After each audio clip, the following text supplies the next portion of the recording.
अयम हम भो।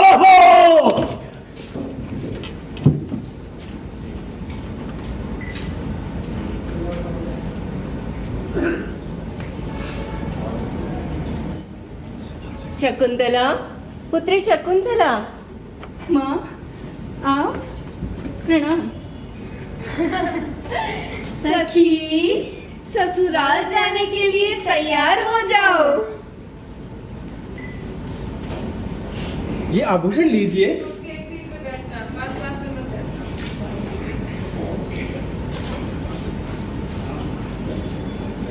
हंत भो अर्थो ही कन्या परकीय एव।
आर्य, यदि नेपथ्य की सज्जता पूर्ण हो गई हो तो इधर आइए। आर्यपुत्र, मैं उपस्थित हूँ, आज्ञा दीजिए। आर्य, अभिरूप भूयिष्ठा परिषदीय यह सभा उत्कृष्ट विद्वानों से सुशोभित है। आज राजस्थान संस्कृत अकादमी और राजस्थान संस्कृत नाटक अकादमी द्वारा आयोजित आज के इस नाट्य संध्या में महाकवि कालिदास विरचित सुविख्यात नाटक अभिज्ञान शाकुंतलम के चतुर्थ अंक से हमें अर्थात युवतरंग संस्कृत नाट्य दल को इस सभा का मनोरंजन करना है। अतः प्रत्येक पात्र को विशेष रूप से सज्ज करना। अरे पुत्र, आप सभी प्रकार के नाट्य प्रयोग में कुशल हैं, अतः किसी उपालम के पात्र नहीं बनेंगे। अपरितोषात् विदुषा न साधु मन्ये प्रयोग विज्ञान बलवदपि शिक्षितानां आत्मनि अप्रत्ययम चेता। अरे उपालंब मिलेगा या नहीं मिलेगा, इसका निर्णय तो हमारे सुधी दर्शक ही करेंगे। अरे पुत्र, आप सही कह रहे हैं। अच्छा, अब मुझे क्या आज्ञा है? हमारे सुधी दर्शकों के मनोरंजन के अतिरिक्त और क्या आज्ञा हो सकती है प्रिय? अपनी कर्णप्रिय ध्वनि से कोई मधुर गीत सुनाए। क्यों नहीं आर्य?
आहा, कितना अद्भुत गाया है। तुम्हारे गीत से आकृष्ट होकर ये सभा चित्र लिखित सी जान पड़ती है।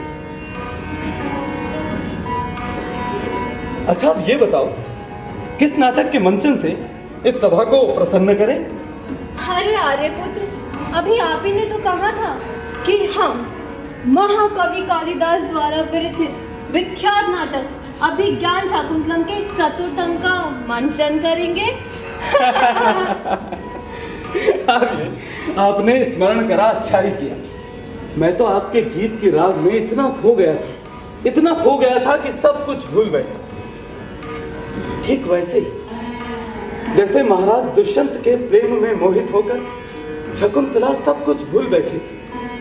सुनिए, एक बार शकुंतला आश्रम के बाहर अन्य मनस्का से बैठी थी और तभी अचानक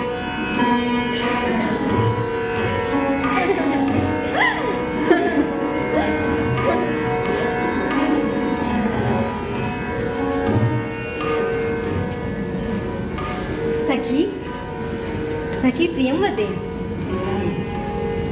महाराजा दुष्यंत के साथ गंधर्व विवाह के पश्चात हमारी सखी शकुंतला पूर्ण मनोरथ वाली हो गई है। परंतु क्या? परंतु राजमहल लौटकर महाराजा दुष्यंत प्रिय सखी शकुंतला को स्मरण तो करते होंगे ना? अरे सखी, निश्चिंत रहो। महाराज दुष्यंत जैसे व्यक्ति धोखा नहीं दे सकते। मेरी चिंता तो यह है कि जब पिताश्री को इस विवाह का ज्ञान होगा तो वे क्या करेंगे? सखी, चिंता मत करो, पिताश्री भी इस विवाह से प्रसन्न ही होंगे। वो कैसे? कैसे प्रत्येक पिता अपनी पुत्री का विवाह गुणवान वर से करना चाहता है, और भाग्य ने स्वयं ही शकुंतला के लिए सर्वोत्तम वर चुना है। पिताश्री रुष्ट नहीं होंगे। तुम ठीक कहती हो सखी। पूजा के लिए इतने पुष्प पर्याप्त रहेंगे। आओ चलें। नहीं सखी, शकुंतला के सौभाग्य देवता की पूजा भी तो करनी है। थोड़े और ले लेते हैं। ठीक है।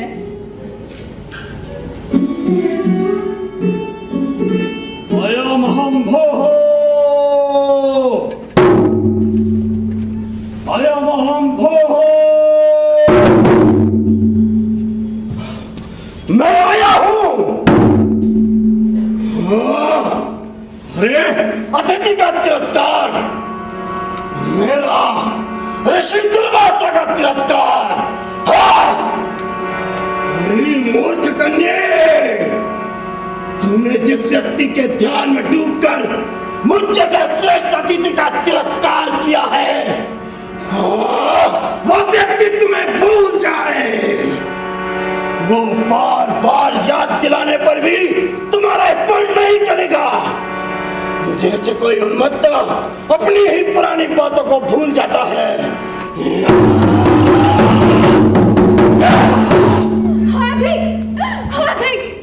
अनर्थ हो गया।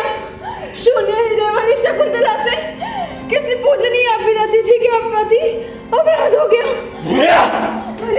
अरे ये तो महर्षि दुर्वासा है, जो सखी शकुंतला को श्राप देकर क्रोध में जा रहे हैं।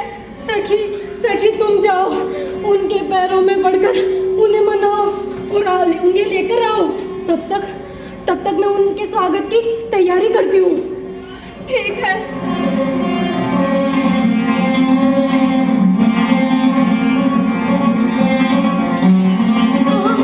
अहो मेरी टोकरी।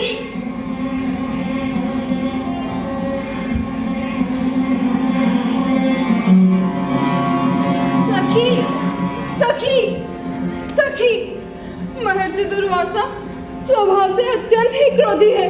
मेरे बार बार निवेदन करने पर भी वो लौटने को तैयार नहीं हुए। तब मैंने उनके पांव में पड़कर कहा, भगवान, हमारी सखी आपके तप के प्रभाव को नहीं जानती और ये उसका प्रथम अपराध है। तो वे कुछ दयालु हुए।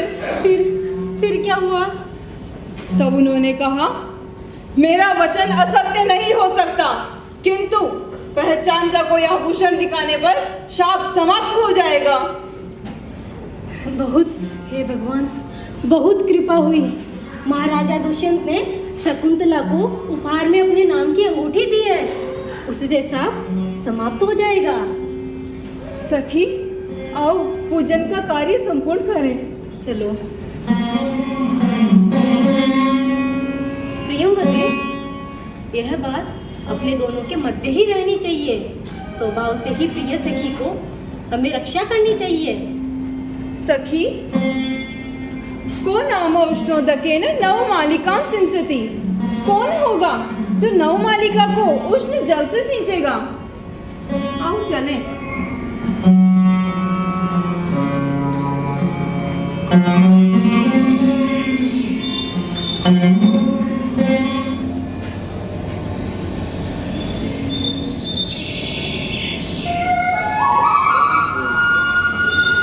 आचार्य कर्व ने समय की जानकारी करने का आदेश मुझे दिया है।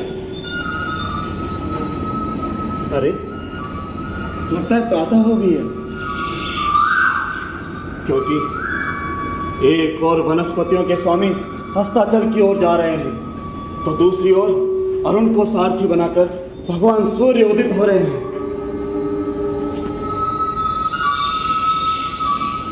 मैं आचार्य कणु को होम वेला की जानकारी देता हूं। गुरुदेव, गुरुदेव,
शकुंतला, जिसमें राजा दुष्यंत ने अपना तेज स्थापित किया है, को विश्व कल्याण के लिए अग्निगर्भा शमी की तरह स्वीकार करो, स्वीकार करो, स्वीकार करो। यह तो परम सौभाग्य है, परम सौभाग्य है। ऐसा लगा मानो यज्ञ की अग्नि के धुएं से नेत्र बंद हो जाने पर भी यजमान की आहुति हवन कुंड में ही गई। वत्से, वत्से, तुम सुशिष्य को दी गई विद्या के समान अशोचनीय हो गई हो। मैं आज ही ऋषियों के साथ तुझे अपने पति गृह के लिए विदा करता हूँ। शारद माता, जाओ जाओ, तपोवन से पुत्री शकुंतला की विदाई के लिए सभी सामग्रियां एकत्र करो। ऐसी आज्ञा भगवान। शारद रहो, मुझे शकुंतला की कुटिया की तरफ ले चलो। आइए, आइए भगवान।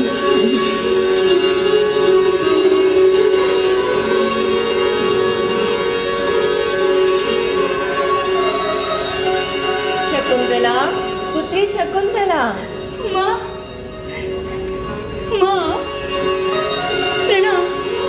जाते भर्तुर्भौ मानसूचकं महादेवी शब्दं लभस्व वीर प्रसविनी भव भर्तुर्भौ मता भव।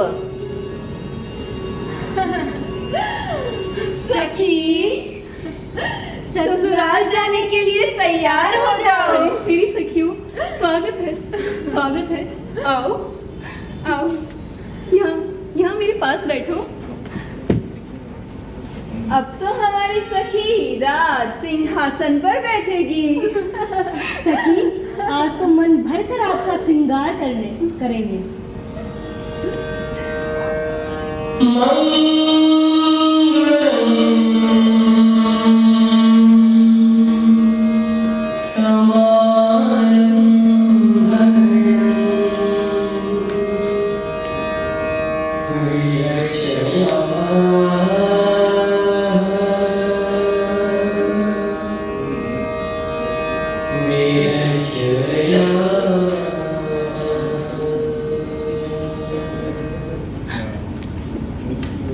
ये भी बहुत बड़ी बात है।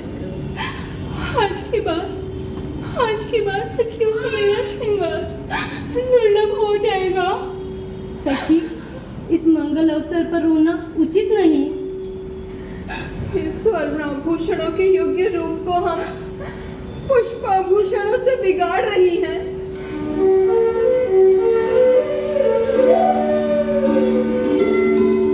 ये आभूषण लीजिए। वत्स, ये कहाँ से आए? आचार्य कर्णों के प्रभाव से प्राप्त हुए। किम मानसी सिद्धि ही?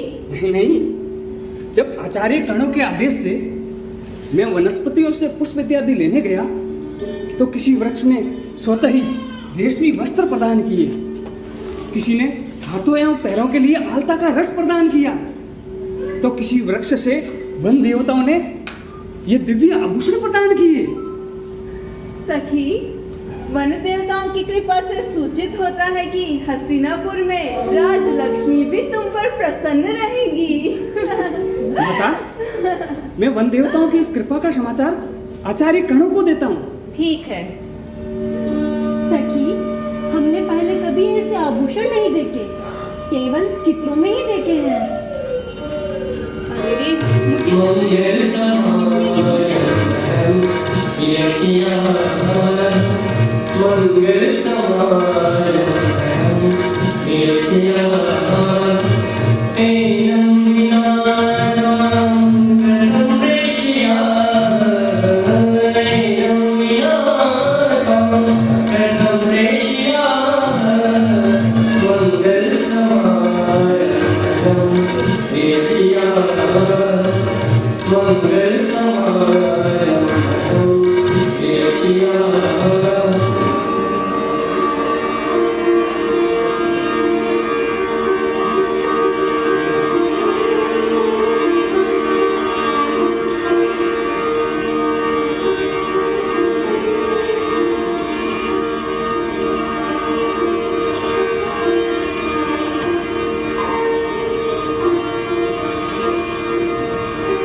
आज पुत्री शकुंतला विदा हो जाएगी, विदा हो जाएगी। यह सोचकर ही हृदय बैठा जा रहा है। मेरा कंठ अवरुद्ध सा हो गया है और निरंतर आंसुओं के बहने से नेत्र अवरुद्ध हो गए। पुत्री के विदा के अवसर पर मुझ जैसे सन्यासी को भी इतनी विकलता होती है तो गृहस्थ जनों को न जाने कैसा दुख होता होगा, कैसा दुख होता होगा।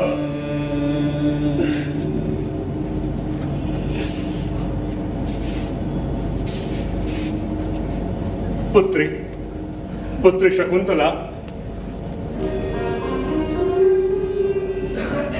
पुत्री, तुम्हारे पिता और गुरु इधर आ रहे हैं, इन्हें प्रणाम करो।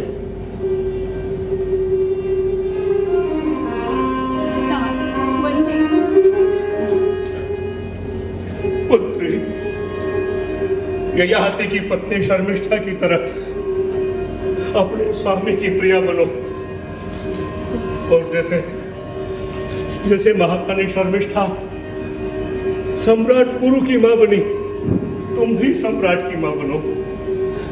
पुत्री, यह आशीर्वाद नहीं वरदान है। पुत्री, प्रस्थान से पूर्व यज्ञाग्नि की परिक्रमा करो।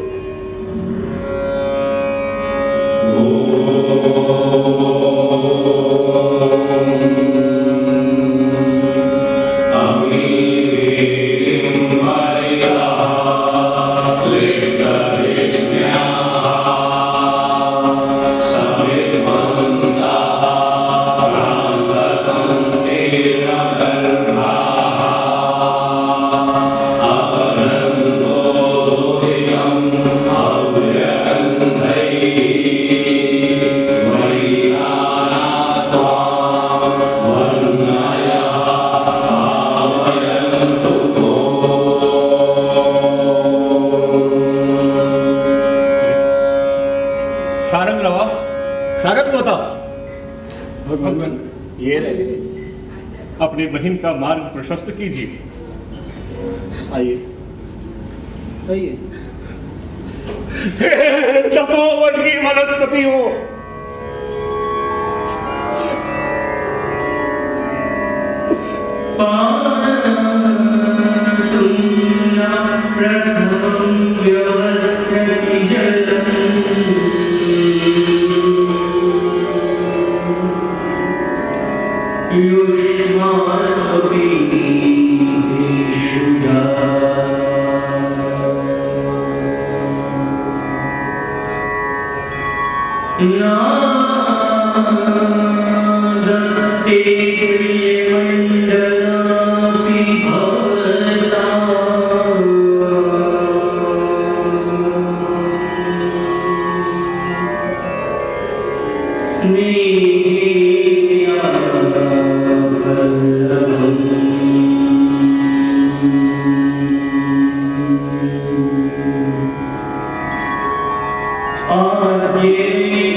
सर्वैरनु ज्ञान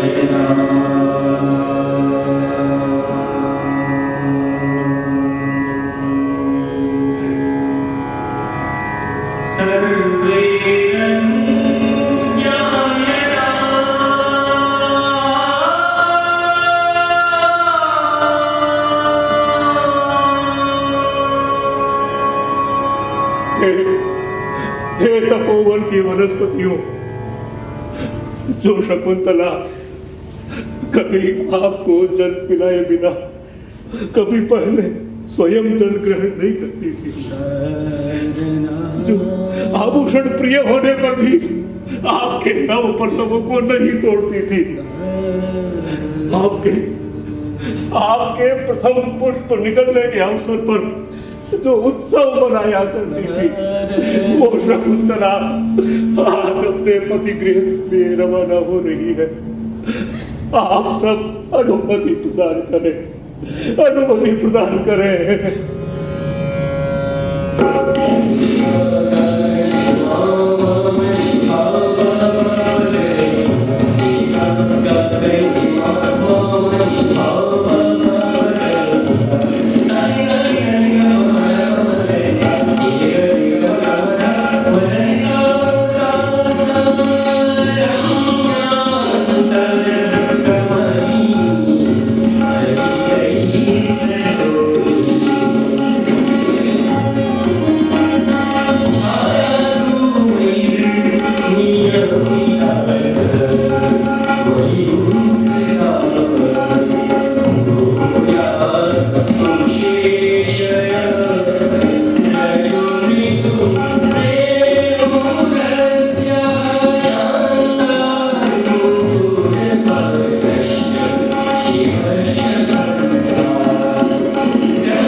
तपोवन के वन देवताओं ने तुम्हें प्रस्थान की आज्ञा दे दी है, इन्हें प्रणाम करो।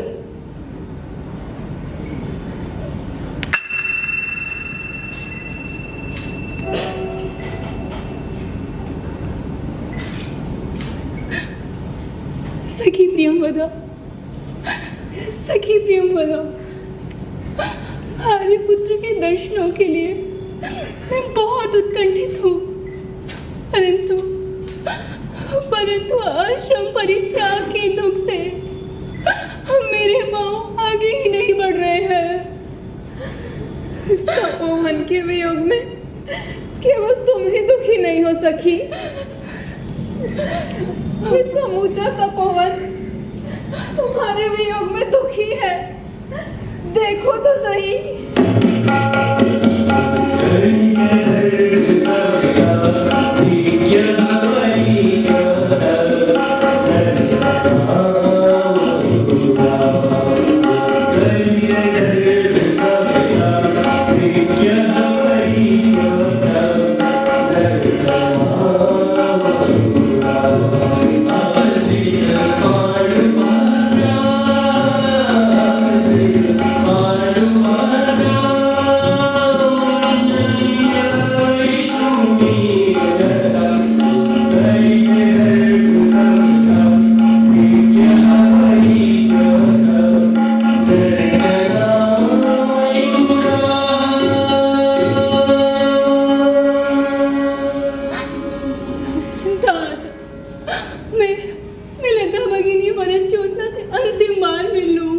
पुत्री, मैं जानता हूँ तुम उस वनज्योत्सना से सहोदर बहन जैसा स्नेह करती हो।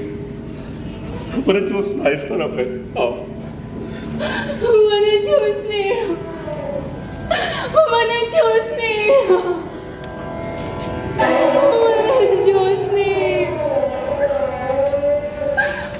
आम वृक्ष के साथ विवाह के पश्चात भी अपनी शाखाओं से मेरा आलिंगन करो। आज मैं तुमसे हमेशा के लिए दूर जा रही हूँ। पुत्री, पुत्री, पुत्री, तुमने पूर्व संकल्प के अनुसार अपने योग्य स्वामी को प्राप्त किया है, और इस पर ज्योत्सना ने भी अपने अनुरूप इस आम्र वृक्ष का आश्रय कर लिया है। अब मैं तुम्हारे और इस वन ज्योत्सना दोनों के लिए निश्चिंत हो गया। आओ पुत्री, पुत्री सही सही, इस संजोगना को तुम दोनों को ही संभालना है। सखी, हमें कौन संभालेगा? अनसुईया, प्रियंवदा, तुम दोनों मत रहो, तुम दोनों मत रहो। पुत्री शकुंतला तो तुम्हें धैर्य बनाओगी।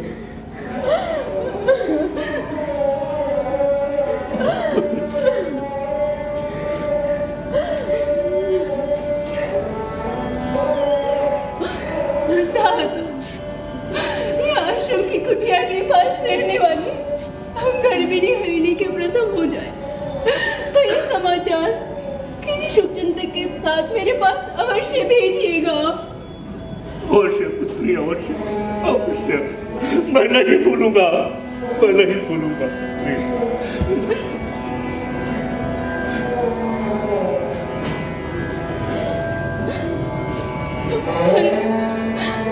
अब मेरे वस्त्र कौन खींच रहा है? पुत्री, जिस भिक्षावक को तुमने अपने पुत्र के समान स्नेह देकर पाल पोस कर बड़ा किया, वही भिक्षावक इस विदाई के अवसर पर तुम्हारा मार्ग रोक रहा है। पुत्री, वत्सा, वत्सा, मुझ साथ छोड़ने वाली निष्ठुर का अनुसरण मत करो। बिना माता के भी तुम्हारा पालन इस आश्रम में हुआ है ना। हम मेरे जाने के बाद पिताश्री तुम्हें संभालेंगे। लौट जाओ पुत्र, लौट जाओ, लौट जाओ।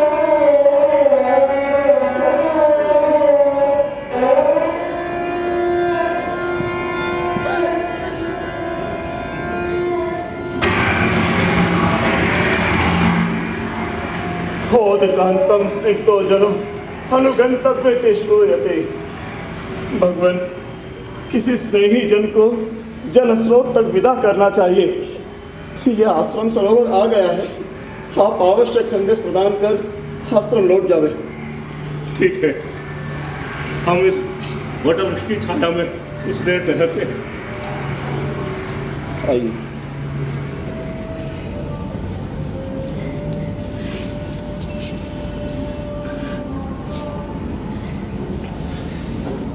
शारंगराव, हस्तिनापुर में महाराज दुष्यंत के सम्मुख पुत्री शकुंतला को प्रस्तुत कर उन्हें मेरा यह संदेश देना।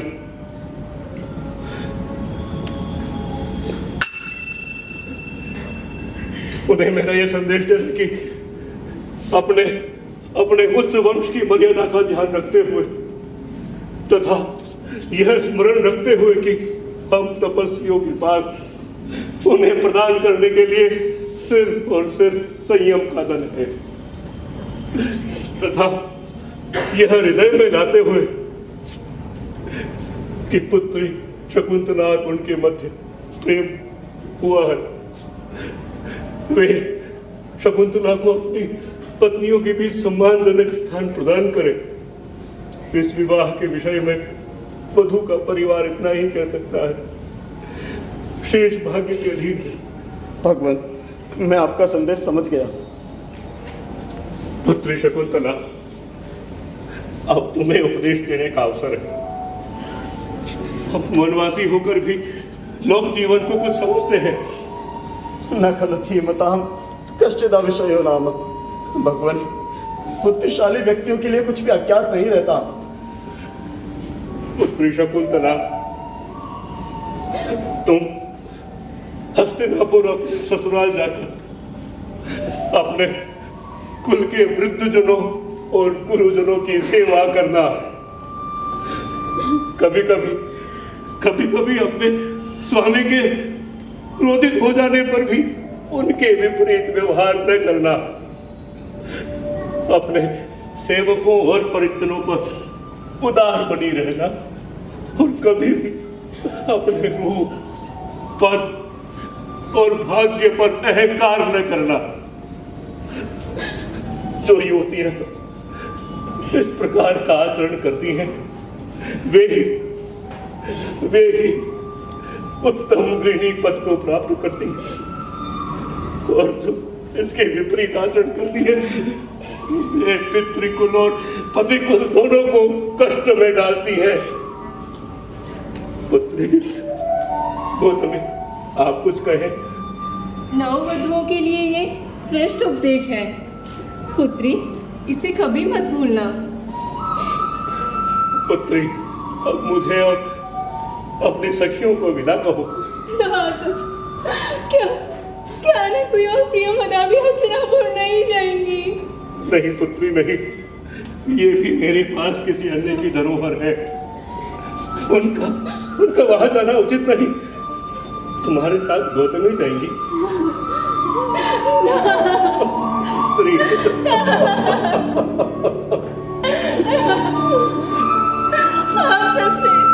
आप सबसे दूर रहकर मैं उस परदेश में कैसे जीवित रह पाऊंगी? कैसे? नहीं पुत्री, नहीं। तुम वहां हस्तिनापुर में साम्राज्ञी बनोगी और शीघ्र ही जैसे पूर्व दिशा सूर्य को जन्म देती है, तुम भी हस्तिनापुर के युवराज को जन्म दोगी और धीरे धीरे राजकार्यों और यज्ञादियों में इतनी व्यस्त हो जाओगी कि ये तपोवन तुम्हें विस्मित हो जाएगा। पुत्री, कल्याण हो पुत्री, कल्याण हो।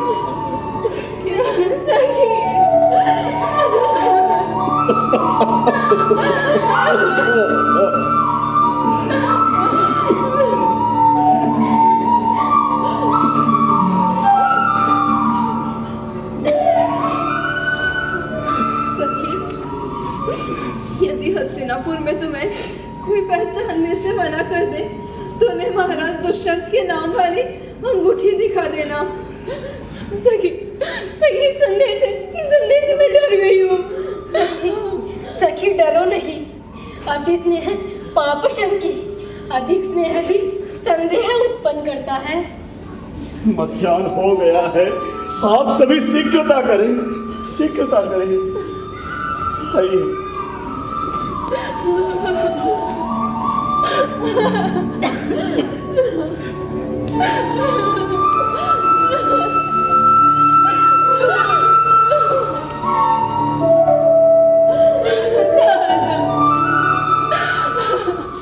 मैं फिर कब अपनी इन आंखों से इस आश्रम को देख पाऊंगी?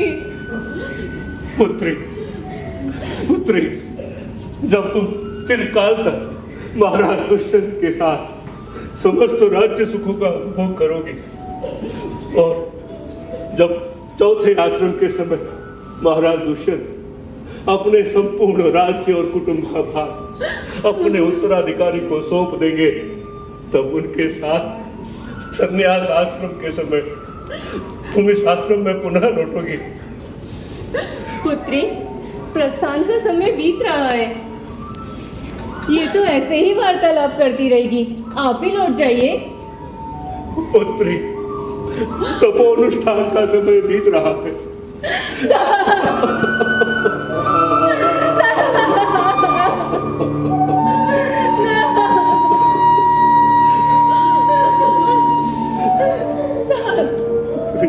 आपका शरीर तब से अधिक क्षीण हो गया है।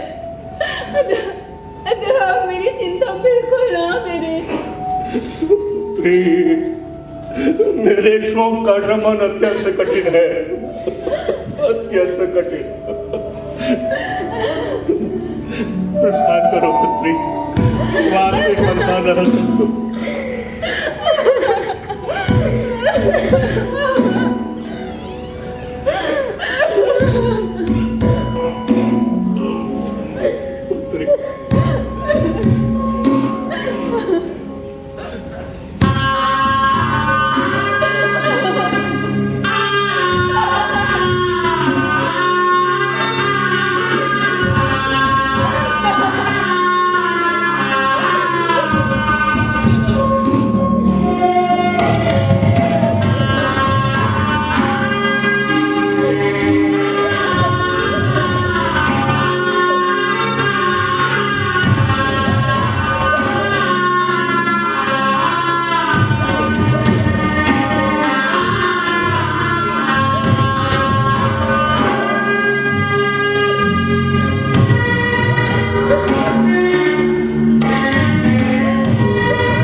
ये सखी शकुंतला आंखों से ओझल हो गई।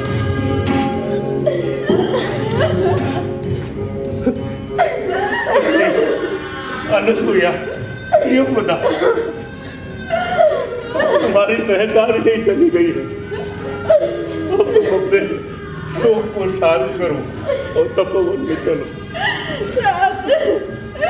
शकुंतला के बिना इस शून्य तपोवन में कैसे चले? पुत्री, पुत्री, ये तुम्हारा स्नेह भाव है जो इस प्रकार विचार करता है। मुझे तो ऐसा प्रतीत होता है कि जैसे किसी व्यक्ति ने मेरे पास धरोहर रूपी कोई धन रखा था और वो धन मैंने आज उसे पुनः लौटा दिया। मेरे चित्त को बहुत शांति मिली है पुत्री। पुनः अर्थो हि कन्या परकीय एव तामद्य संप्रेक्ष्य परिगृहीतो जातो ममायं विशतः प्रकाम प्रत्यरपि कन्या सेवात्मा।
श्रुतमहती महीयता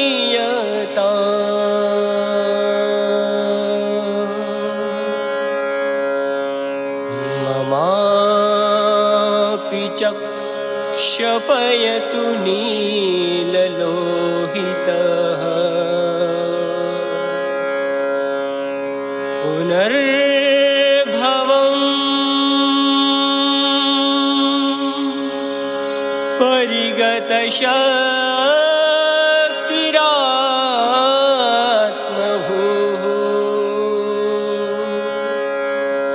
परिगतशक्तिरात्मभूः